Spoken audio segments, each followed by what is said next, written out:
जो खड़े हैं वो भगोड़े हैं। एक भाई 19 में जीत के भाग गया, दूसरा भाई 22 में हार के भाग गया। और उसी लिए अब जनता भी कहने लगी है कि हार के भी ये यहीं खड़ा था, जीत के भी साधारण है। और जनप्रतिनिधि कैसा हो, निरहुआ इसका उदाहरण है। मौसम ने जिस तरह से अपने मिजाज में करवट लिया है, बिल्कुल उसी तरह से उत्तर प्रदेश की सियासत में भी काफी ज्यादा हलचल देखने को मिल रही है। उत्तर प्रदेश की सियासत की बात कही जाए तो इसने भी अपने मौसम में बदलाव कर दिया है। अगर बात कही जाए उत्तर प्रदेश की हॉट सीटों के बारे में, तो एक जिला आता है आजमगढ़ जिसका नाम है। वहां पर बीजेपी प्रत्याशी यानी कि फिर से बीजेपी ने भरोसा जताया है अपने पिछले ही प्रत्याशी पे, यानी कि अगर बात की जाए दिनेश लाल यादव निरहुआ के बारे में, ये किसी पहचान के मोहताज नहीं है। काफी ज्यादा भोजपुरी इंडस्ट्री की बात कही जाए तो उन्होंने बड़ी बड़ी फिल्में की है और काफी ज्यादा उससे इन्होंने अपनी एक पहचान बनाई है। अगर बात कही जाए 2019 के लोकसभा चुनाव के बारे में, तो 2019 का लोकसभा चुनाव इन्होंने हार का इन्हें सामना करना पड़ा, लेकिन फिर से 2022 में लोकसभा उपचुनाव हुआ। उसके बाद से इन्होंने सपा प्रत्याशी यानी कि धर्मेंद्र यादव को हार का सामना कराया था और यहां पर कमल खिलाया था। एक बार फिर से सपा ने धर्मेंद्र यादव को यानी कि 2024 के लोकसभा चुनाव में भी इनके सामने मुकाबला करने के लिए खड़ा कर दिया।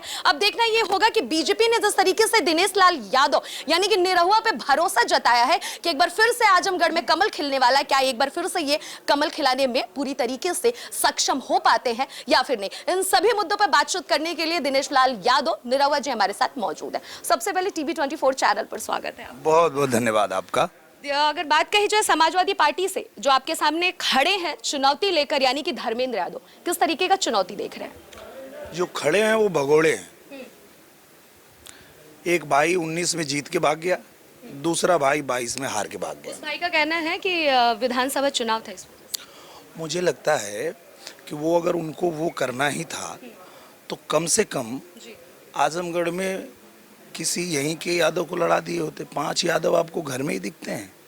अगर पूर्वांचल का कोई यादव होता, वो लड़ता तो अपना घर छोड़ के तो नहीं भागता, यहीं रहता। जैसे मैं यहाँ रह के मैं हार के भी यहीं था और जीत के भी यहीं था, यहाँ जनता का काम कर रहा था।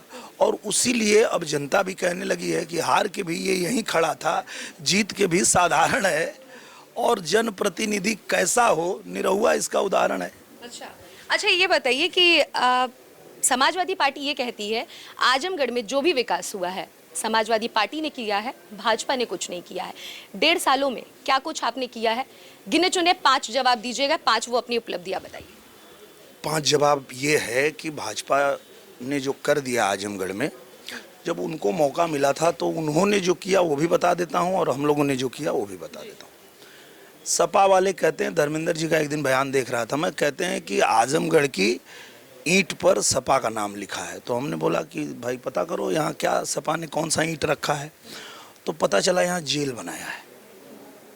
हम बोले भैया ये तो तुम लोग अपने लिए बनाए हो, गुंडई करोगे फाइनली जेल ही जाना है, तो ये तो तुम अपने लिए बनाए हो भैया, जनता के लिए क्या बनाए हो। तो 1.5 साल जब हमको मौका मिला, भारतीय जनता पार्टी को मिला, तो हम लोगों ने यहाँ विश्वविद्यालय बनाया। हमने भी ईंट रखी, पर उनका ईंट कहाँ रखा गया और अपना ईंट देखिए अंतर क्या है। हम लोगों ने विश्वविद्यालय बनवाया, अटल आवासीय विद्यालय बनवाया, संगीत विद्यालय बनवाया। हम लोगों ने यहाँ नया रेलवे स्टेशन बनाया। हम लोग यहाँ जो उन्होंने एक और ईंट रखा था, हम पता किए और कहाँ रखा है ईंट, पता चला कि मंदुरी हवाई पट्टी बनाया है।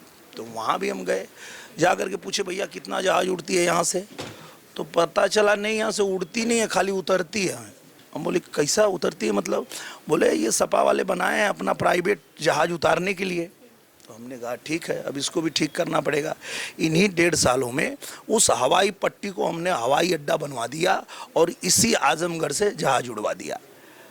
तो हम लोग ये काम करते हैं। इसके बाद एक और बड़ा काम जो आज़ादी के बाद से मांग थी कि आजमगढ़ को गोरखपुर बनारस से सीधी रेल लाइन से जोड़ा जाए, जो ये लोग कभी नहीं कर पाए। 1.5 साल हमको जब मिला, हम प्रधानमंत्री जी से जाकर निवेदन किए और उसका सर्वे हुआ, पैसा भी आ गया, वो पटरी भी बिछ रही है, जो आज़ादी के बाद से मांग थी।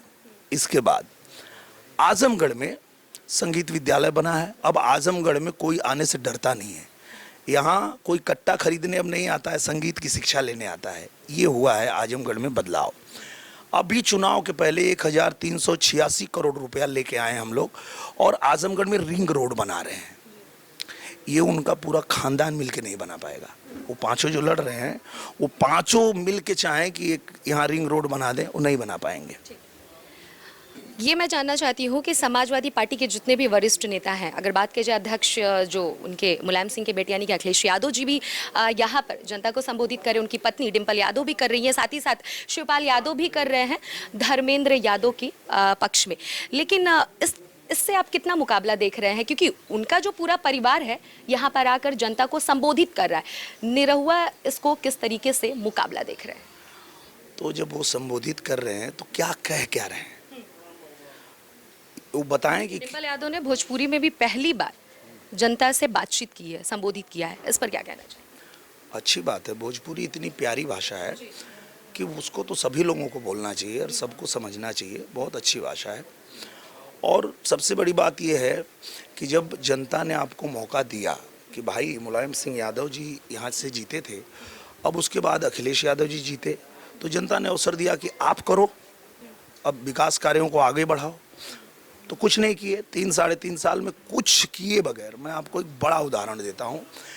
यहाँ ये लोग 15 साल में एक बैठक नहीं कर पाए, जीत के अपना प्रमाण पत्र लेने नहीं आए।